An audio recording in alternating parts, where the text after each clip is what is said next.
এই মুহূর্তে আমি আছি নরসিংদী জেলা মুস্তাফিজুদ্দিন ভূঁইয়া স্টেডিয়ামে। আপনাদের জানিয়ে রাখি, এখান থেকে কিন্তু একটি মঙ্গল শোভাযাত্রা অনুষ্ঠান আরম্ভ হওয়ার কথা রয়েছে।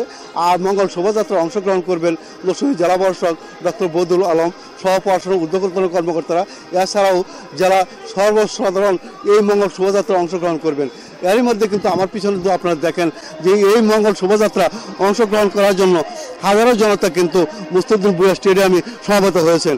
আর এই মঙ্গল শোভাযাত্রাটি এখান থেকে শুরু হয়ে যে শহরের প্রধান সড়ক প্রদক্ষিণ করে যে শিল্পকলা একাডেমির সামনে গিয়ে শেষ হওয়ার কথা রয়েছে। আর শিল্পকলা একাডেমির সামনে যে মঙ্গল শোভাযাত্রা শেষ করে সেখানে একটি সাংস্কৃতিক অনুষ্ঠান এবং আলোচনা সভা কথা রয়েছে। আর সাংস্কৃতিক যে অনুষ্ঠানে গান পরিবেশন করবেন যে শিল্পকলা একাডেমি এবং বাদনহারা শিল্পীরা। আর সেখান থেকেই ওই যে পুরাতন বছরকে বিদায় এবং নতুন বছরকে স্বাগত জানানোর কথা আমাকে জানিয়েছেন আমাকে।